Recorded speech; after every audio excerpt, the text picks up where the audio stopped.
received PhD at the University of Cologne, Germany. That's good. Okay. Then he moves to University of California, Merced, to do a postdoc, and then got an assistant professor job at Red Sea Research Center, King Abdullah University of Science and Technology. So we know KAUST, which is very strong in coral research. So he moved to advance to associate professor there, and then adjunct associate professor because he got a position as professor in genetics of adaptation in aquatic system at University of Constance, Germany. Okay, so he has received a lot of honors, awards, and also served our community. Okay, so for example, he is currently our president of the International Coral Reef Society, ICRS. So everyone working on coral should know that, okay, this ICRS, our community, our society. He also served lots of other things and also received the ICRS Mid-Career Scientist Award for excellence of research. And he's also coordinating Terra Pacific, for the coral part. So that is a very big initiative. So Professor Voolstra published over 300 peer-reviewed publications and got almost 30,000 citations. So his H index is more than 90, so ranking among the top 40 most cited scientists in Germany. So that is, I think, is a very big impact. So without further ado, so I invite Professor Voolstra to deliver this talk. Hi. Thank you. Thanks for inviting me in the introduction. Can you hear me through this thing? Otherwise, I will walk like this for the rest of the day. Okay. Who was there yesterday? So I have to show some slides that are the same because context matters, as you know, and details matter as scientists. But I'm going to talk about extending stress resilience through host microbiome engineering, and we can dive right in. Host microbiome, so what is this? Everybody is familiar with microbiome, which is basically the sum of all bacteria, but what we really refer to is this term called meta-organism or holobiont in the coral world, not to be confused with superorganism. This is unfortunately a lot of mix-up. So superorganism is basically what termite hill is, a superorganism, something that social insects build, but what we talk about here is the meta-organism. And this meta-organism is basically pays tribute to this concept that some 15 years ago we started to realize that bacteria are not always a contamination in your experiment. So I come out of the Drosophila world originally, and in the model system world, it was always only the host organism, right? And bacteria were basically noise. But now we actually understand bacteria provide a lot of signal instead of noise, so that every host, plant or animal is basically associated with prokaryotes and also with eukaryotes, and they are in turn associated with viruses, and they form a unit which basically contributes to the physiology and the biology, right? So the key concepts are on the left. So organisms don't live in isolation. Microbes contribute to host physiology, and they importantly contribute to meta-organism adaptation. So I put this in brackets, right? Because I come from a evolutionary genetics lab where the term adaptation is very strictly and very narrowly defined. It's one of these instances where we actually don't have a good term, right? But microbes can help a host organism adjust to the environment, whether we call this adaptation or not. Strictly, you don't change the allele frequency in the host organism, but you still help the organism adapt. There were two papers on the left which basically pushed this forward. So I find this pretty amazing if you see when they were published in 2011. So this is not even 20 years old, but if you look at what a coral is, basically for more than whatever 100 or 150 years we know. So corals are cnidarian animals, and they are sessile, and they host tiny plant cells in their tissue, algae, which we call zooxanthellae or Symbiodiniaceae. And you can see this, so the basic unit of a coral is basically this polyp. So jellyfish, polyp, upside down jellyfish gives you a polyp. And each coral colony has basically millions of these polyps, and they host the algae inside their tissues, and the algae produce sugars for the coral basically to live and grow. But coral biologists were basically sitting on this meta-organism for 100 years, and then the concept only emerged recently, right? So we were aware of that, but this kind of tells you how important it is to conceptualize certain observations, right? So this is to say that as a coral biologist, you could have coined this term meta-organism holobiont easily 100 years ago. But so be it. I actually think it's great now because humans are also considered meta-organisms, right? There's a lot, you probably all have heard about the human gut microbiome. So now we actually have an angle where we can integrate insights from these different fields of research. But the story, of course, doesn't stop there. So recently we also understood that bacteria are pretty important, and this is what you can call this ménage à trois, if you speak French, right? This association of three, this is pretty much a perfect match of what I showed you on the first slide, the scheme of the meta-organism.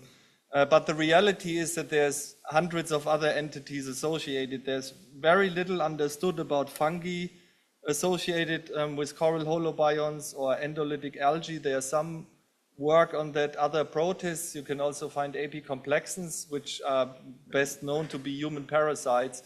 So it's really no exaggeration, I think, if you consider that these coral meta-organisms are a holobiont, its own ecosystem. So we published a paper like some 4 years ago where we also tried to map out the different flow of metabolites, which is depicted here, and the function. And this keeps getting refined, but the significance of these corals for ecology or the world, so to say, is that they are basically the foundation species or meta-organisms of coral reef ecosystems. So they build something that looks like this. And I think this is a great picture because it illustrates several things about coral reefs. First of all, if you look into the back of this picture, you have this super clear water, right? So this basically pays tribute. So Darwin actually coined this term, Charles Darwin. He was pretty interested in coral reefs, and he contributed a lot to how coral reefs actually emerge from the ocean. But he coined this term oasis in the desert of the ocean, which I think really perfectly illustrates this. So in the back, you have this crystal clear water, and the minute you put a coral in the water, you have like all this life surrounding it. So also, without exaggeration, they can be considered the rainforests of the sea. A lot of the described marine biodiversity is actually dependent on coral reefs at one point in their life. But besides their ecological importance, they are also economically pretty important. Arguably, German people are not so reliant on coral reefs, but pretty much a lot of the countries in the tropical belt are reliant on coral reefs and the services like fisheries, also tourism and so on. But they are globally threatened by something that is called coral bleaching, which essentially looks like this. So the coral turns white, and what happens so this is not an isolated incident. This can happen on a reef scale, and then it looks like this. This is just to illustrate. So this is me diving here, which I looked it up. It's literally the place that is the furthest away from any direct human settlement. Okay, so this was part of the Tara Pacific expedition. Highway mentioned it. So this ran from 2016 to 2018. I was super lucky to get on the trips that goes there. I really wanted to go diving in the middle of nowhere, which it is pretty much the middle of nowhere. This was my first dive, and then you see this, right? The entire coral reef is bleached, which was a bit heartbreaking. But what is coral bleaching? So we already heard about the coral meta-organism. So what is important to understand is corals are very temperature sensitive in the sense that they are super optimized to their summer temperature maxima, okay? So coral reef space is basically very valuable and very rare, so every coral wants to grow. So what happens then is, of course, that every coral is in competition with every other coral, which means that they maximize or try to maximize their growth, which makes them pretty much sensitive to any slight increases in water warming. And what happens if the water warms is basically that the algae get expelled, so the coral loses the source of nutrition.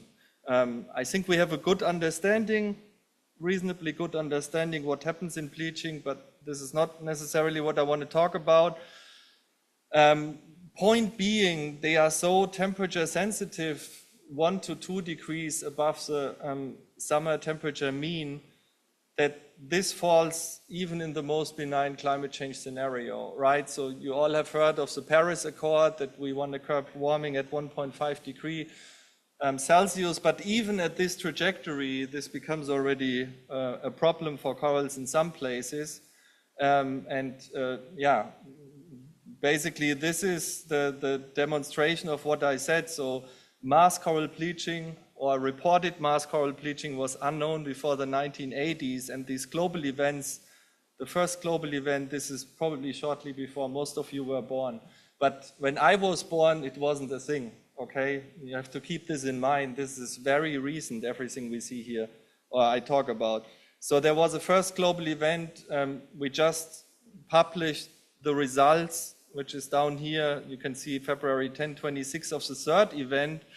But we're already full way into the fourth event, which started in 24, and it's not clear whether this subsided already. But what happened is, of course, what you can see here is that they become more frequent and they become more extreme. And you can see the alert levels here. So we go to alert level 3 in the third event, and then we go to alert level 5 in the fourth event. So NOAA, the National Oceanographic and Atmospheric Administration of the US, they had to invent a new temperature scale to actually depict the ocean warming that is going on. And I mean, this is the world oceans. This is the only spot where there's basically no temperature stress, okay? So the last 3 years, oceans at large were subject to extreme warming, which is of course bad news for the corals. So then the question is, what do you do as a scientist, right? Which is actually crazy. So I went to a conference last year, a Gordon conference, right, where all people from different disciplines come together, and I talked to a person, and I mean, part of my job as a professor is to recruit talent to the coral world, and they basically told me they don't want to work on corals because they are afraid they won't exist by the time they are ready to become a faculty, which is kind of a mindset that didn't occur to me. So this is something we have to address. And one way to address it, or what helped me to address it, is this paper that we published with a bunch of people in 21. So what we did is we modeled the trajectory of high frequency bleaching under these no CO2 curbing, CO2 emission curbing scenarios, and no adaptation. And importantly, adaptations here again is not the strict genetic sense, but it's any biological, ecological, or socioeconomic intervention, okay? And what you can see is that this blue line here, this is the only way where this high frequency bleaching basically goes down.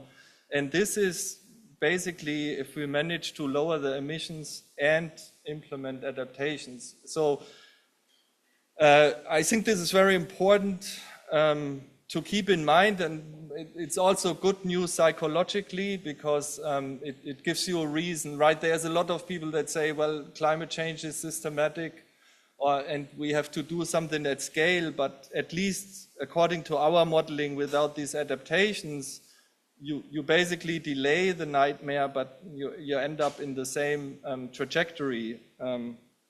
So I think this is good news, and hopefully gives you a reason why you should work on this and get up in the morning. So okay, but I would argue that CO2 mitigation indeed is not the, well, it's the problem of a coral reef researcher, but it's not their issue to solve it. But if we think about pathways of adaptation in the coral reef world, there's two things that we can work on, which is conservation, which is basically conserving native habitat, and what I call now collectively active intervention. So there is the term that is often used is restoration, but if you think about it, restoration implies that you restore it to previous state, but that previous state didn't work. So you actually don't want to restore it to the previous state. You want to rebuild the diversity or the habitat to a state where it actually has a better chance of survival. So I think active intervention is a good term because it means that you basically actively intervene, but you leave it open how that looked like. But like one thing to think about, what do you actually need to know in order to conserve reefs or to actively intervene? And this is three things, how I thought about it. Like, the problem is that always, right, you cannot conserve all reefs or you cannot actively rebuild all reefs, but you have to rebuild some and you have to conserve some. And then, of course, the game is, well, where do you put your money and your effort? So, in other words, which coral holobiont configurations are resilient? What environments are conducive to resilience? So where are the coral reefs that have the highest chance of survival?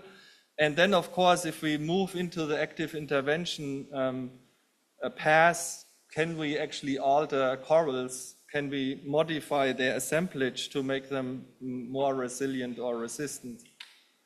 Yeah, so if you think about this, of course, like, with unlimited amounts of money and funding and graduate student and postdocs, you can screen one coral at a time.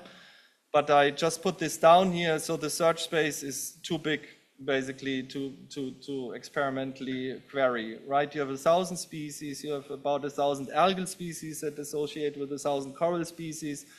You have a ton of bacteria, and then you also have various environments. So if you basically, it becomes a very big number, which makes it impossible to screen. So you have to somehow constrain your search space, and what we came up with, so Dan Barshes from ODU in the US and we thought about this more or less at the same time, that things are moving forward too slow, that we somehow need a quick coral stress or coral climate test, and ideally it's standardized so you can compare it. So this was around 2019, and it was really not meant to be the perfect experiment, but it was meant to get basically a screen and a measure that tells you whether these corals are better or worse in comparison to other corals.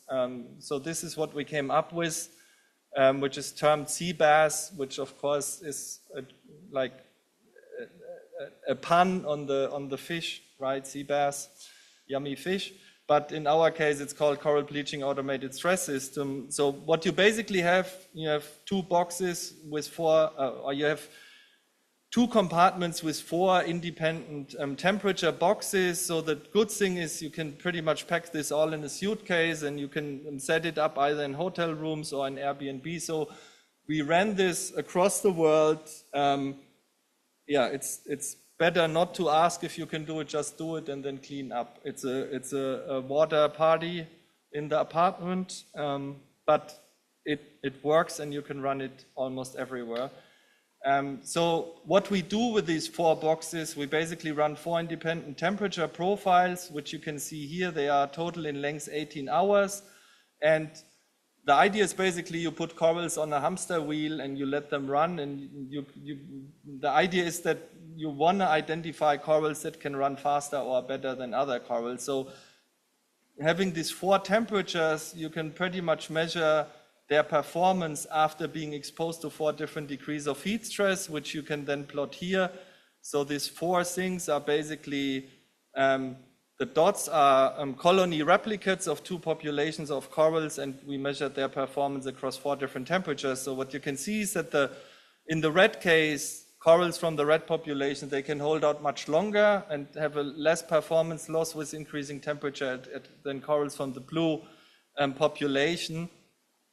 And I mean, you're probably very familiar with these curves if you're in life sciences, right? They are everywhere, so which is what we call a dose-response curve. So you measure a phenotype trait or a variable with increasing concentration or stressor and so on, which is what we do here.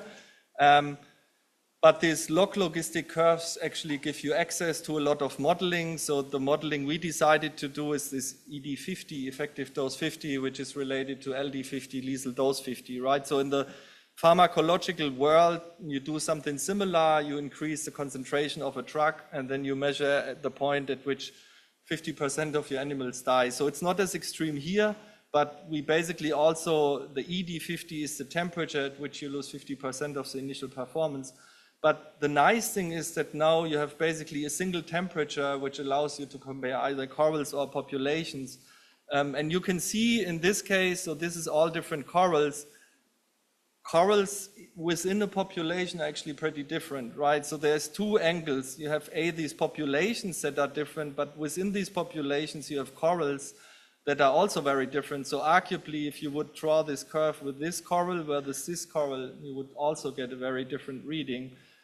So we recently added a couple of more parameters, but for you to understand, so higher ED50s is more thermal tolerance, basically. So now we have to basically go from the right to the left. So in our initial paper, so this is all great, right? But how does it map onto the real world? Who has published their first paper in the room? Not so many? Okay, but this becomes basically your lifetime misery. Writing a paper is fun, doing the research is fun, getting the reviews back is not so much fun, right? Because it's this constant struggle that you have to convince the reviewer that what you're doing is actually science. So these tests, the CBAS tests, every time we publish a paper, we pretty much get the same pushback that this is all great, but how does it map onto the real world? And what people forget that in this very initial paper, we were actually smart enough to go to a reef site where we knew that differences exist, right? And this was back in the days in the Red Sea. So this is a single reef. This is 300 meters apart. Can you see that? Yeah, it's big enough. And there was a paper that basically showed that the land-facing side was much less bleached than the ocean-facing side with corals off that reef. So this was our test bed, right? So this was ecologically confirmed that these corals have different thermal tolerance. So then we basically put these corals in our box and we could reproduce the difference. So namely, corals from the land-facing side turned out to be more resilient or thermally resistant or tolerant than corals from the ocean-facing side. So there's probably not too many reviewers in this room for our papers, but just keep this in mind the next time you trash us.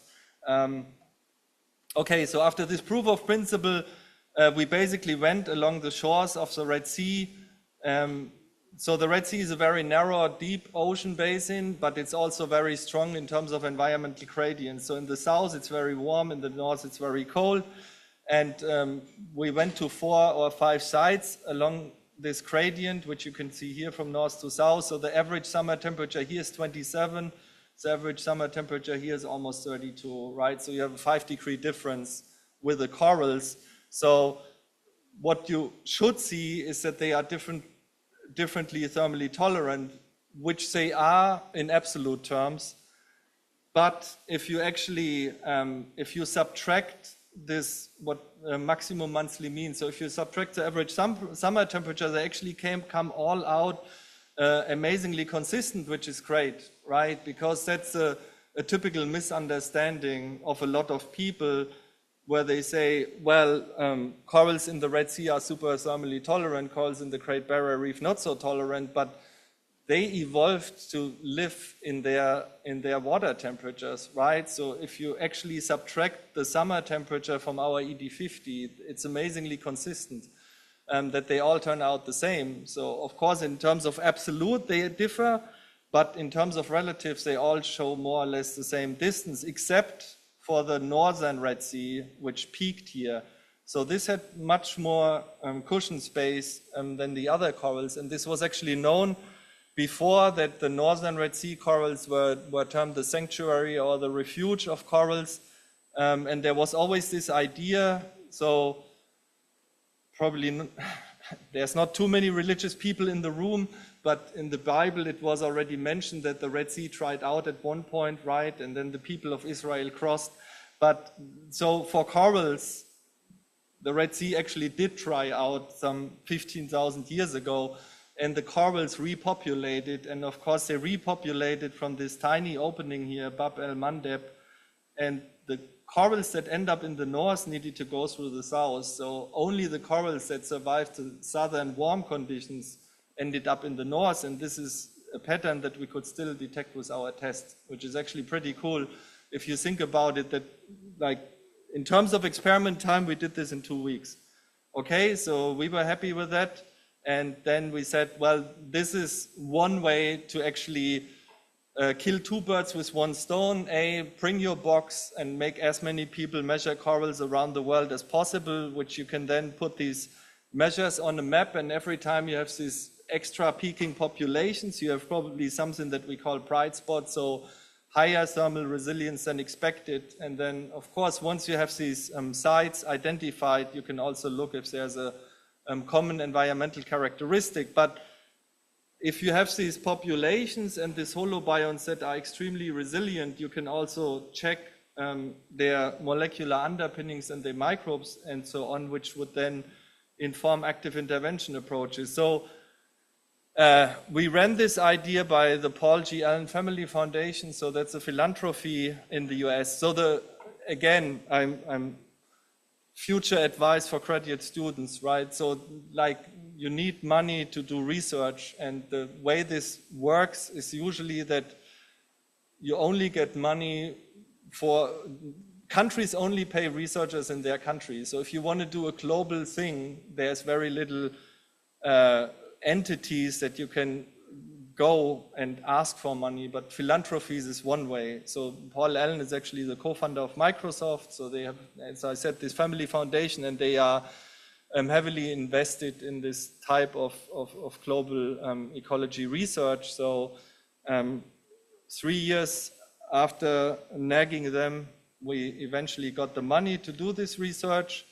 And this is a map where actually CBAR's experiments were run, and this is also where you can see the publications on it. But the point being is now you have essentially a standardized measure of thermal tolerance, which then, of course, you can put all on a map, and this is what we call Google Maps for Coral Conservation, so coralfuture.org.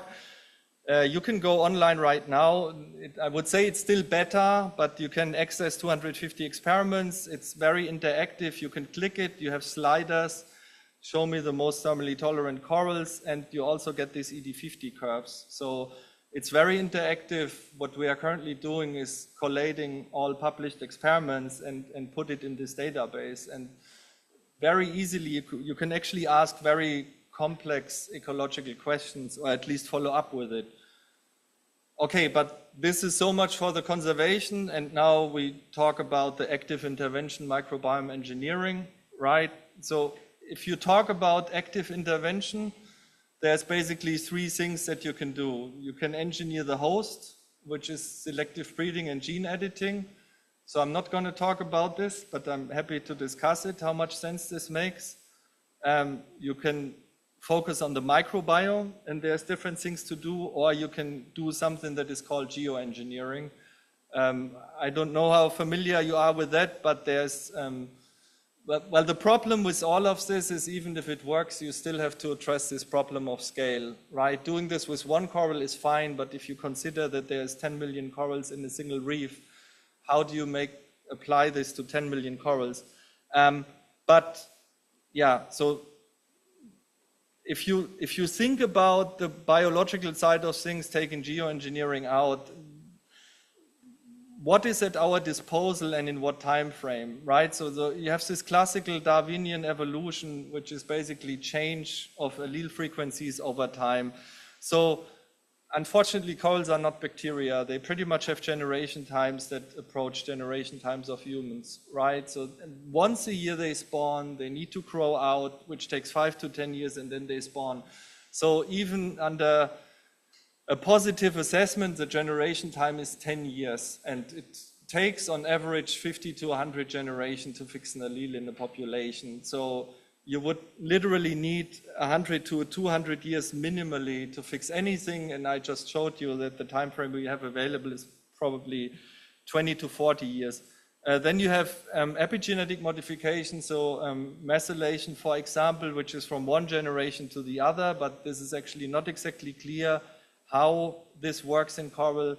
Acclimatization is another path, but really the two things we started to focus on is these algal symbionts and bacterial communities, and A, because they are easier to manipulate, and B, because their generation times are much shorter, right? So you can do a lot of change in a very short time. So let's start with the algae. Yeah, I don't know how much I want to tell you about this, but this is a chapter where there is amazing confusion in the coral world about this. This is 25 different species of algae. So don't tell me you can tell them apart. It's impossible, okay? So what we do know is that the algae matter. So there is corals that are more thermally tolerant, have specific algal species, okay? What we also know is that there's many species. What we also know is that we can tell them apart molecularly, but not necessarily morphologically. And you can see this in 2004, 1993 was the first thing, but 20 years ago, and this is still present in the literature, this idea of symbiont shuffling or switching was basically proposed, and the idea is, well, if the algae matters so much, so the corals can just switch their algae to a more thermally tolerant version, and then they can survive.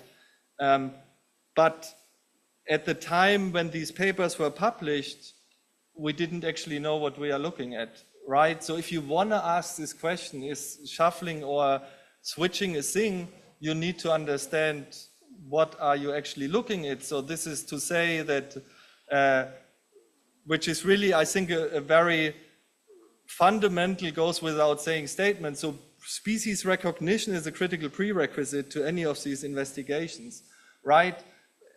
And so Todd Lajeunesse is basically one of the big people in the symbiont biology and taxonomy.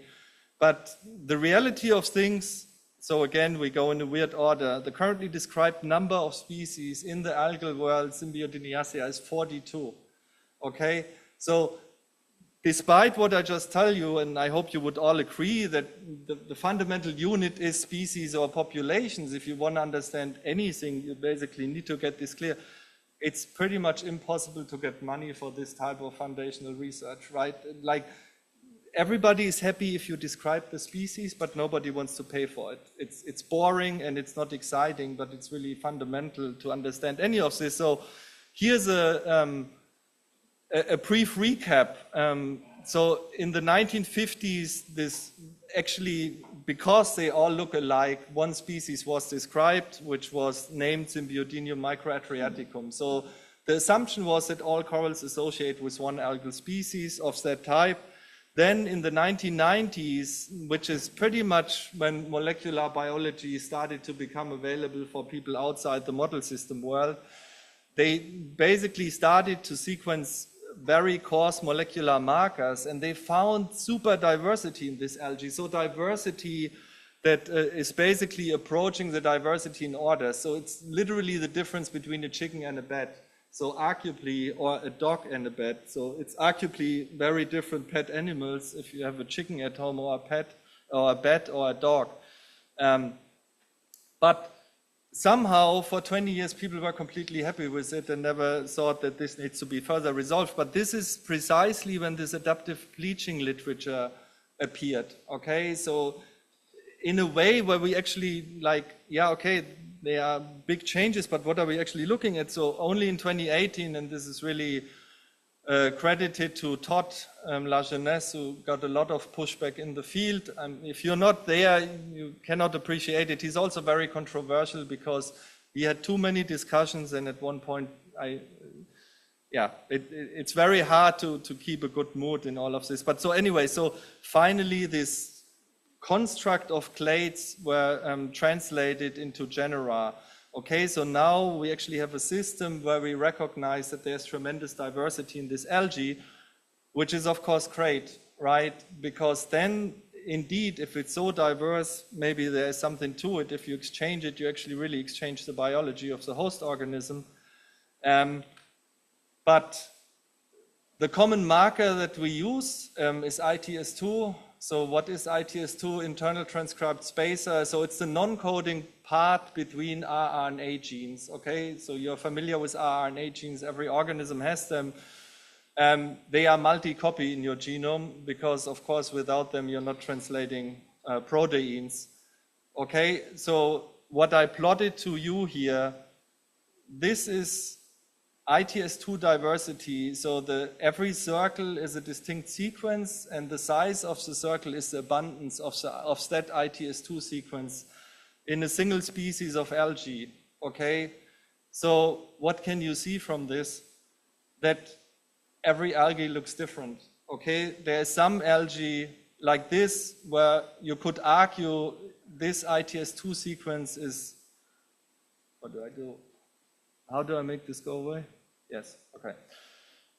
Where you could argue that the single ITS2 sequence is representative, but then you have cases like this where you have codominance of two sequences, you have cases like this or this where it's all over the place.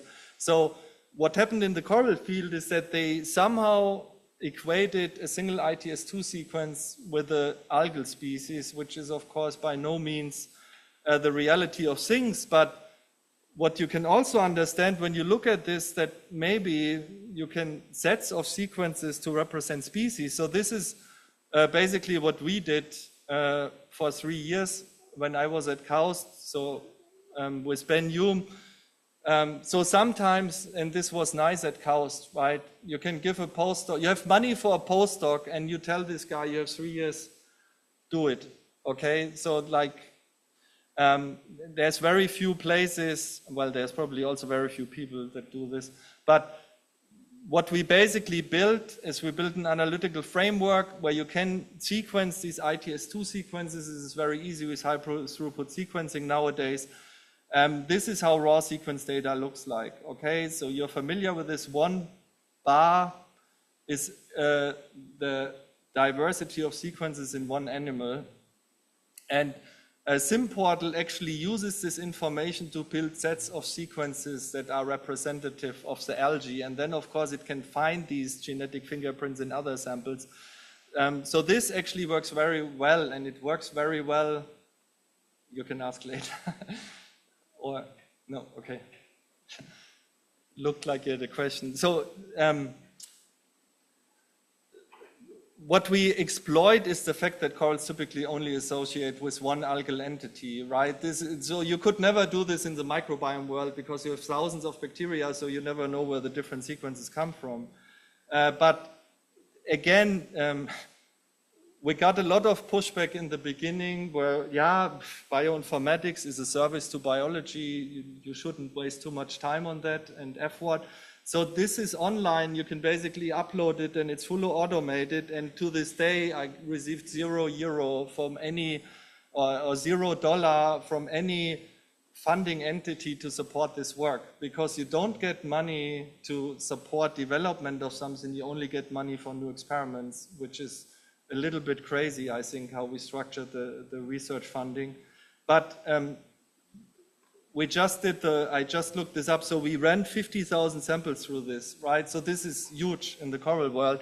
And if you plot the number of samples against these ITS2 type profiles, which is the proxy for species, we actually see conversion, right? So this, we approach that there is a finite number of species, which we now see the light at the end of the tunnel, and it's somewhere at 3,000. Okay, so that's actually a pretty realistic assessment. So that's the one thing we're trying to fiddle this out. We also try to now map these type profiles to classical species markers, so hopefully this all becomes available. But the other thing we see is symbiont fidelity, not flexibility. So if you tell me the type profile, I can tell you the coral species. Okay, so this idea of switching, I think it can happen in some cases, but usually this is a super specific partnership, right? Of course, which makes sense because you have an algae in your tissue. So this is a real commitment. If you're the host, you should think about it 10 times who you let into your own cell. Okay. Yes. So we now did this in one study where we determined genotypes of coral hosts and algae, and it's not even that they associate with the same species, but it seems that there's genotype fidelity. So if you go out in the field, you find not only one species of algae in one coral, you find one genotype of one species of algae and one genotype of one species of coral. Okay, so this is a super high fidelity or partner matching, so we currently explore how much this is actually true, and because if you have bleaching and they reassociate, do they actually really find the same genotype of the same partner, or is that just an initial thing and then you basically live with it? But there's a lot of things that we don't know about this, which is actually important if you think about this partner switching and fidelity. So what people do is that they evolve strains of algae in the lab and then they give it back to coral.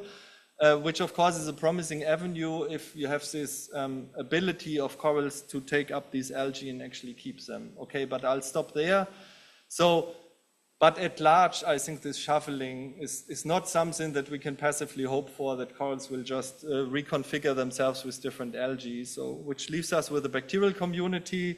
And this is the last part of my talk. So, classically, if you go 20 years ago, coral bleaching is loss of algal symbionts and the bacteria were not considered. But in 2017, we did an experiment. And again, so the whatever take-home lesson for graduate students, which is also what we discussed, Highway, think about your experiment 3 times and do it once. And don't think about it short and then you have to do it 3 times. Okay, so a good model system is actually really valuable. So this is in American Samoa, arguably it's not around the next door, but you have these highly variable and moderately variable pools. So if you go into a coral reef, sometimes you have these deep trenches and the water warms up in there, and there's what you can create is you can create thermally different habitats that are very close to each other. So again, here you can pretty much swim over, but you can see that they are, can't read it, like 2 or 3 degrees apart. If you look at the microbiome, they have very different bacterial microbiomes. So what we did, and this is another unaccounted fact, you can actually, coral colonies, you can chop into many parts, and then you have the same genotype with the same life history, and you can expose it to different experimental conditions, which is actually super powerful, right? So this mimics this identical twin studies in the medical literature, which are so valuable because in every other case, every time you change the treatment, you change the genotype, so technically you cannot tell it apart, right? So we took 8 coral colonies from the one environment and from the other one, we chopped it up, and then we put it back to the original environment into the new environment, and after 1.5 years, they completely acquired a new microbiome, which is representative of this environment. Okay, well, this is nice to know, but does it actually make a difference in terms of thermal tolerance? And this is what we tested next. So irrespective of where they came from, we just assigned them based on MV or HV purely on the bacterial microbiome. We put them to a stress test, which is pretty much the first pre-CBARS experiment that you can see here. And amazingly, this HV microbiome corals were bleaching resistant and the MV microbiome corals were bleaching susceptible. So of course, there was a long time in between. This can also be partially acclimation and so on. But point being is, A, you can change a microbiome, and B, that microbiome is then reflective of thermal tolerance. And you can see there were actually a lot of bacteria enriched in these HV corals, and yeah, we can talk about this at a later point.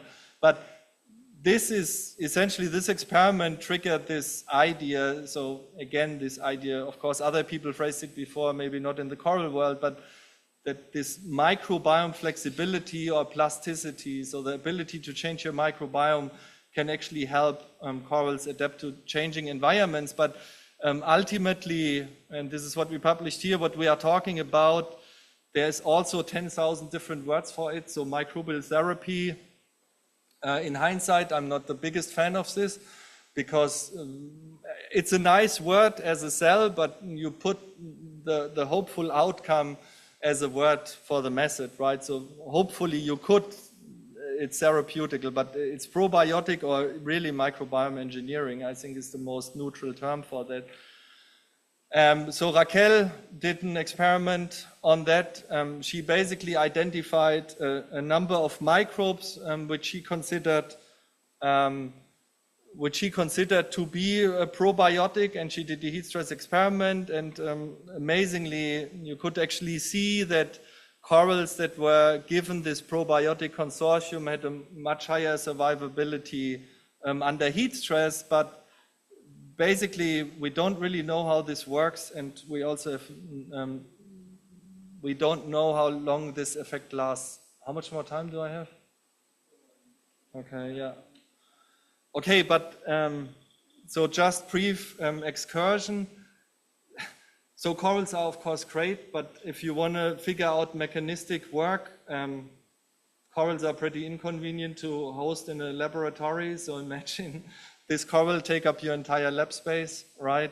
So while it's a great organism to work with, I think mechanistically we have to rely on something else. So this something else is Aiptasia or Exaptasia diaphna, which we and others helped to establish as a model organism for coral. Again, got a lot of pushback in the beginning. Sometimes you just have to live with it, but now a lot of people use it, which is great. So, and then of course we took our CBAS system.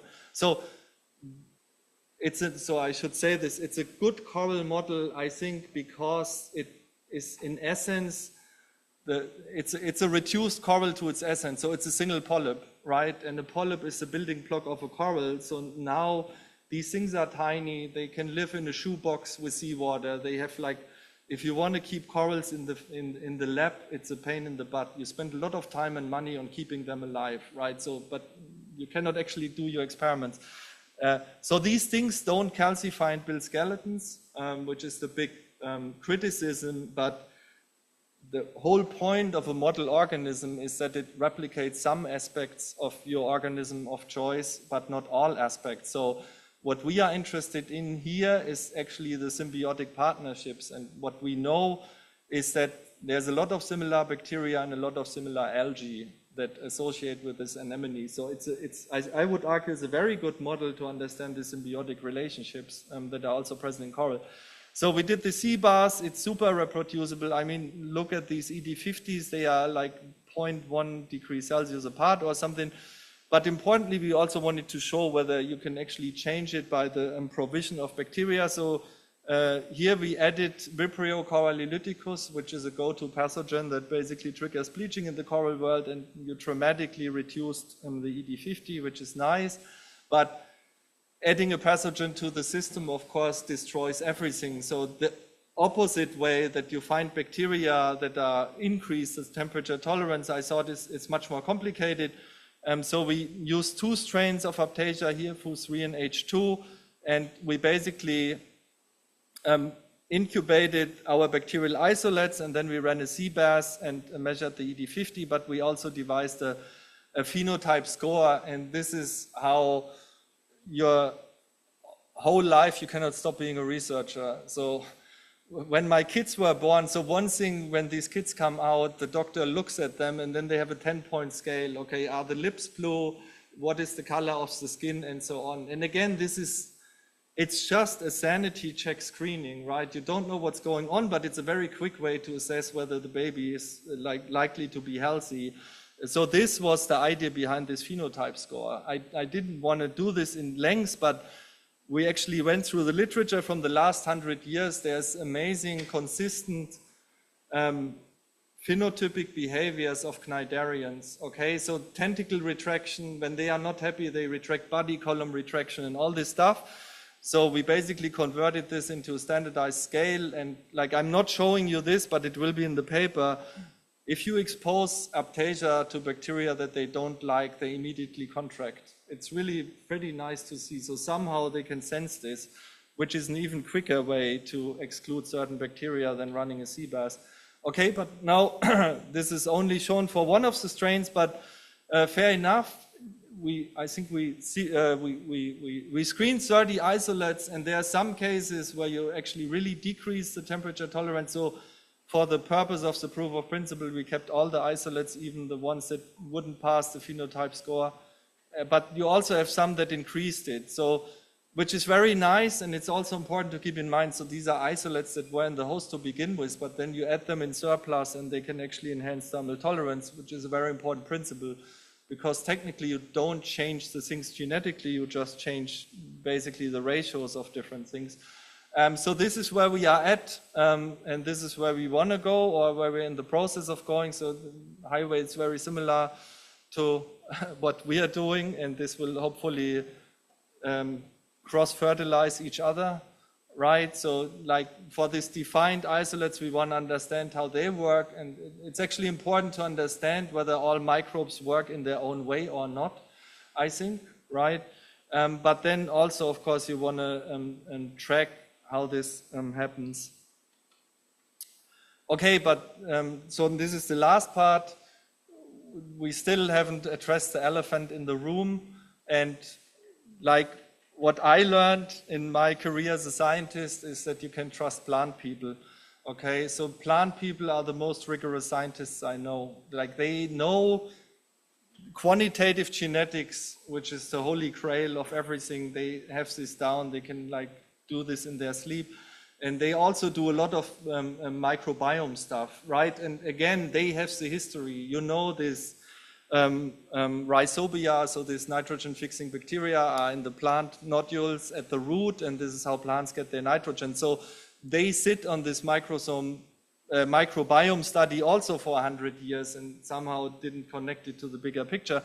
But so microbiome manipulation is very big in the agricultural world for understanding reasons, of course, right? And they all suffer the same problem, that it works, but it doesn't keep working, right? And I think boom and bust is actually what really describes it well.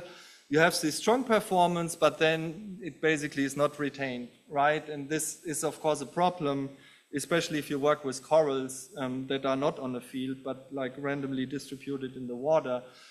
So this is where Professor Highway Lu comes in, because this conventional probiotic selection, I think, was very aspirational. So you infer traits which you deem important, and then you infer genes which may code for these traits, and then you check if the gene is present. And this is how this is done in the majority of cases.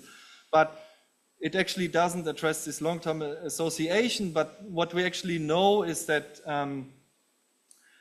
there is genomic signatures of bacteria undergoing commitment to host or host association.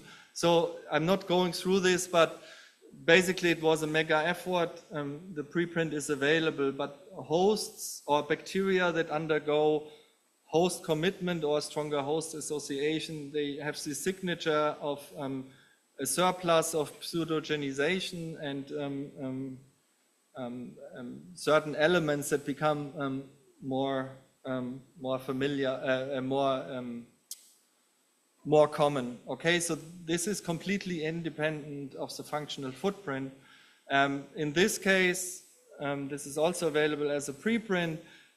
This bacteria that shows these signatures at the same time also has specific functional innovations, which are actually in concordance with this benefit to the host, which you can read up here. I'm not going too much into detail, but importantly, this one strain, MC10B4, not only exhibited it as this genomic signatures, but also it had this genomic landmarks which were indicative, but also it actually turned out to increase the temperature tolerance in Aiptasia in the CBAS test. Okay, so sometimes you also have to be lucky, I think. Or did you have a specific like epiphany when you woke up in the middle of the night? So this is one of the first isolates to pick, and you can see the effect. So then they were basically incubated in the wild in Hong Kong waters at the most severe heat stress measured. You can see that this is the previous stuff, and yeah, this peaks way over it. But not only was this probiotic retained, but it also basically increased thermal resilience in corals, and it stayed associated. So this is, of course, very exciting news, right? Because now you transpose things. You can show that probiotics have a beneficial effect, but this might also turn out to be this silver bullet to actually address this universal issue of host persistence. So this is just what I already told you, and this is actually I want to get this away. Okay, doesn't matter. So Highway Lutz Becks, who is a colleague in Constance, and I, like at a larger scale, what does it mean? And this is a discussion we had over dinner, right? So if I would have to summarize this talk, it would be this: microbiomes can rapidly reorganize, stabilize species, and open new adaptive pathways. And it's also important, the optics, right? So the times are dire, and if you plot biodiversity against time, it looks like this. And of course, we are notoriously good at focusing on the negative. And this is also a discussion we had. So I think as a general argument, you can say that biodiversity is collapsing faster than evolution can respond. If this were not the case, we wouldn't see this graph. Right, so the thing you measure in the environment is the result of the process, but there must be conditions under which this diversity is rebuilt, and this is kind of the bigger framing that we're thinking right now. Can microbiomes serve as key agents of biodiversity rebuilding, and how would you do this, and under which conditions, and so on. And yeah, with that I close, and I thank you for your attention, and I'm happy to take questions.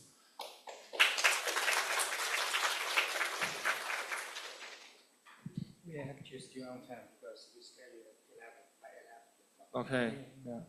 So now we come to the Q&A session. So questions?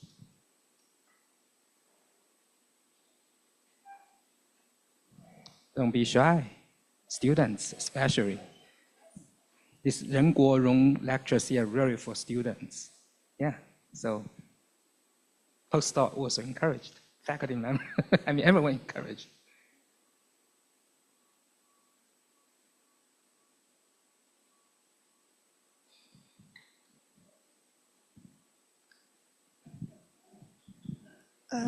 Thank you for your very wonderful talk. And I just want to ask a question which I always ask to myself because I'm also doing some research about probiotics. So I want to ask, how do you think if we put some like bacteria to some local ecosystem, how do you think they have some like potential risk or have some influence to some local ecosystem or some organism? Thank you. Yeah, thank you. Do I have to repeat the question for the Zoom or? Okay, yeah. Yeah, good question. So it depends. Is always the safe answer in research. But like one thing I really think that is great about this approach, if you think about the alternative, right? I briefly mentioned host genetic engineering. Like the approach that we follow is you actually identify bacteria from the environment and you put it back in the organism. So you're not changing the genetic material in the ecosystem, but you're changing the ratio of the genetic material. So this can still have negative effects, which we have to measure, but I think this is much more benign. If you think about it naturally over seasons, even from day to night, you pretty dramatically change microbial communities. So the question is if, the extent to we do this, if this really poses a risk. But I think this is one of the most benign approaches, and the other consideration is that doing nothing changes nothing, right? So not doing anything also has the risk, because then you're not changing it. So I agree we have to follow on the risk, but I'm optimistic that it will not be too crazy. And I mean, from the medical literature, there is this concept which is called MTT, microbial transfer therapy. So patients that have a lot of antibiotic exposure or therapies, right, because they were long-term ill or something, their microbiome is basically broken. Okay, there is cancer patients, for example, that go on very long treatment. So what you do is you identify healthy donors, and you extract their microbiome from stool samples and you reapply it to these patients, which technically is the same what we are talking about, just in a smaller scale. And usually this, so let's put it the other way. Before 1 year ago, this was considered a no regret option. Okay, if it works, great. If it doesn't work, well, then bad luck. But so last year there was a case where a patient died as a result of this. So now this was a shock in the medical world, right? So it's just a cautionary tale, like everything I said, this is likely to be benign and so on, but there is some things where this can go very wrong, and these some things, of course, we need to understand. But I think this is one of the most promising paths, and we have to work on it, and yeah, of course, we have to figure it out.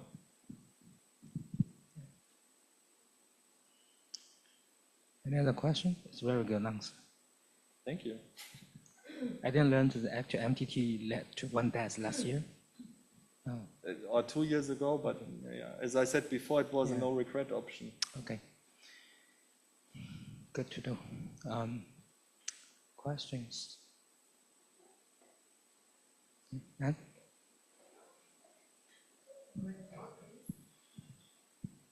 Great talk. I learned a lot.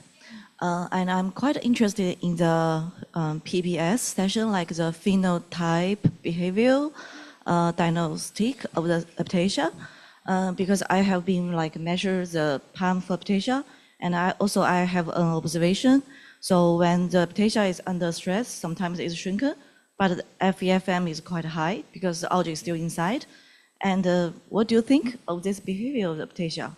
I mean, the symbiotic is still there, but they are shrunk. If you consider it like a self-protection, or you consider it's also a stress response? Yeah, so it's nitty-gritty, but it's a good question, right? So it's another thing. So I don't know if this became clear, but for this CBAR stress testing, what we measure is the photosynthetic efficiency of the algae. So technically, and this is also criticism we hear all the time, you measure algae performance, not holobiont or host performance. So my counter response is that, happy wife, happy life. So happy algae, you have happy algae if you have a happy host, okay? And this is a good approximation most of the time, but not all of the time. And this is actually why we thought about this phenotype score, because we wanted to have a composite measure precisely for what you're saying, because sometimes the Aiptasia looked like a really unhappy Aiptasia, but it's still very good photosynthetic efficiency. So I can send you the whole thing, of course. But we plotted, so there's a very good correlation between PBS and FEFM, but not in all cases. As I said, there is these cases. I don't know what this happens, but the other thing we have to think about, right, is, well, we measure temperature tolerance and we try to avoid bleaching. So bleaching is the loss of algal symbionts, but what we measure is precisely the algae that stayed behind for whatever reason. So this is also important to keep in mind. The algae that leaves are probably the unhappy ones, and the algae that you measure that stay behind are still doing better, which is good because it means it's conservative, right? You measure the algae that still manage to be somewhat in. But yeah, it's, as I said, it's not comprehensive, and we found it's actually complementary, and hopefully it will appease us and the reviewers moving forward. Another question?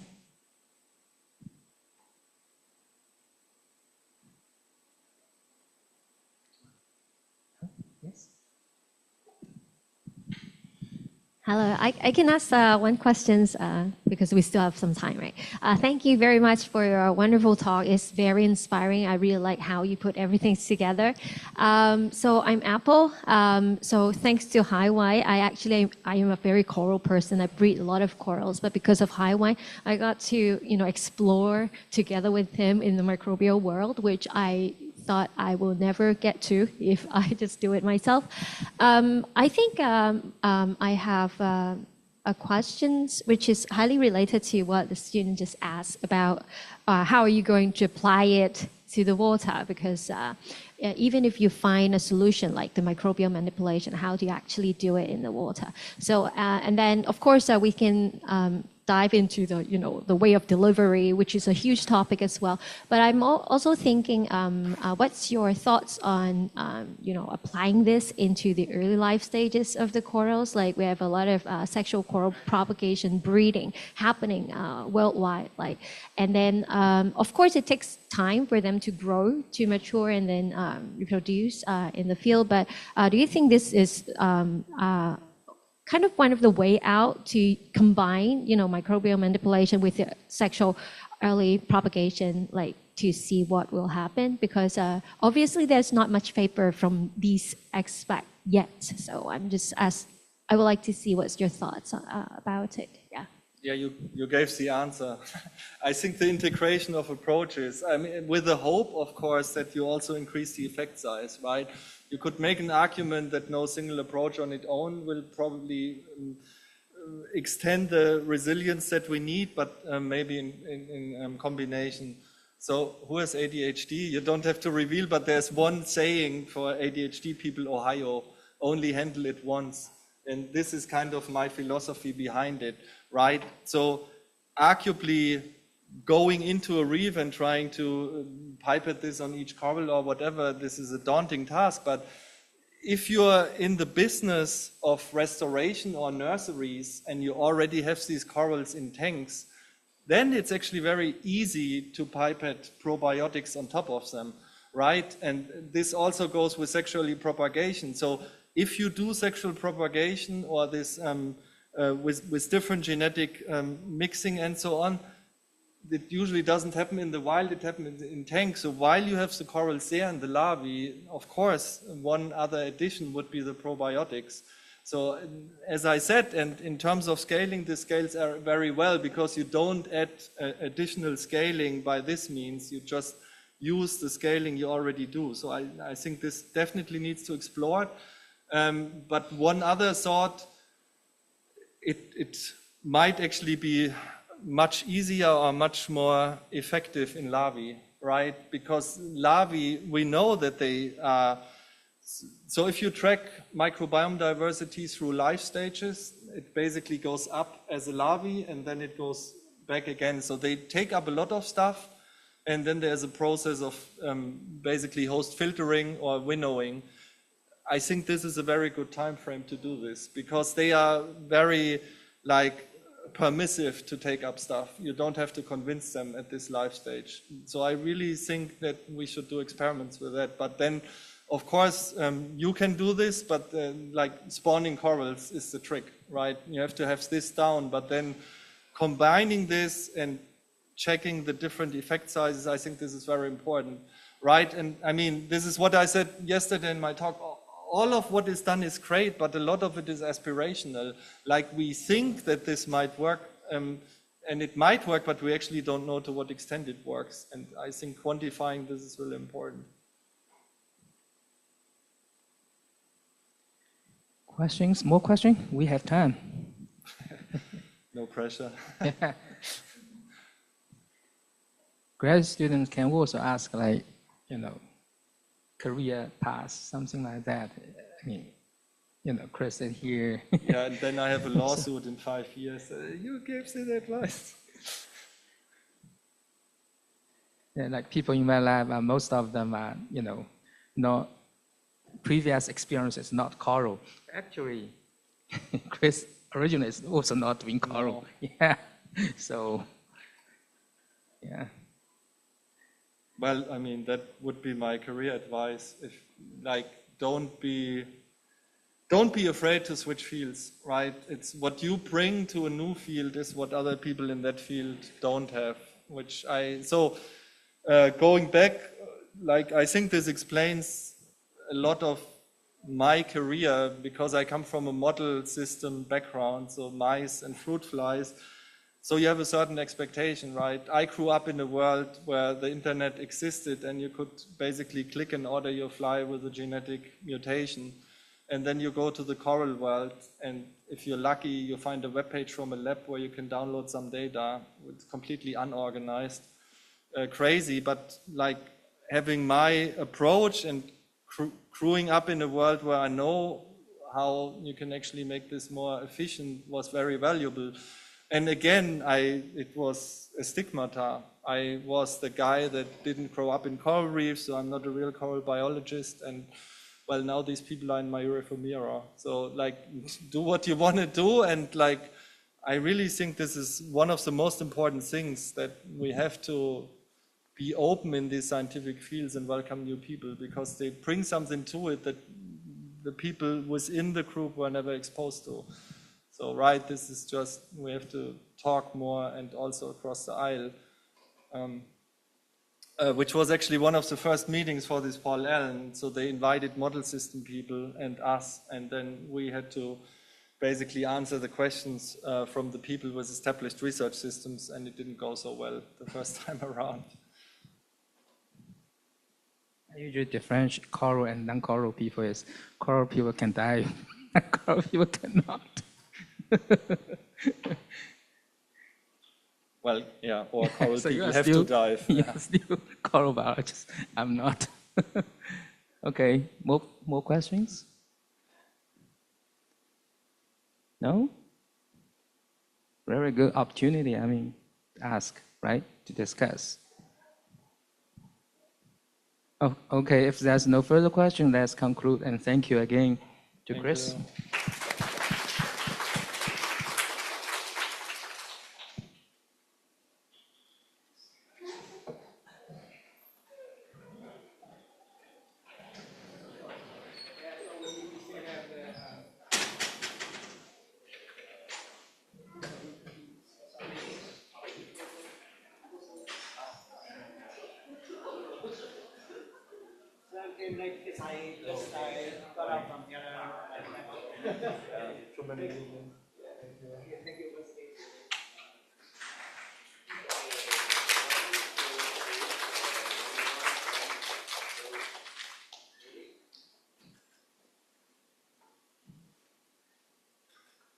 We can or just in case you kind of maybe we can sit on the one and then have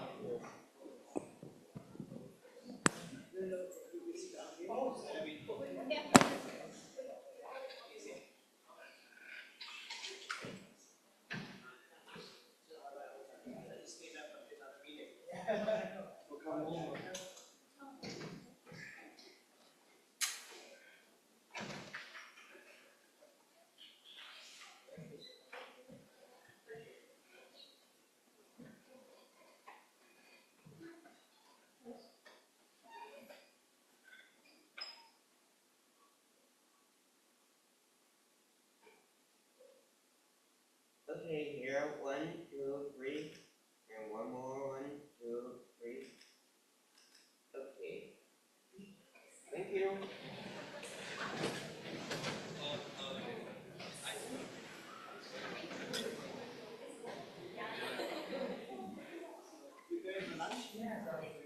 okay. I have lunch minutes, so because I have whole day, so both you have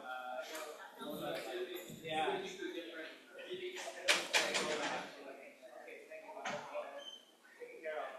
And I'll see you again on Saturday in the science, the space museum. And later on, I'll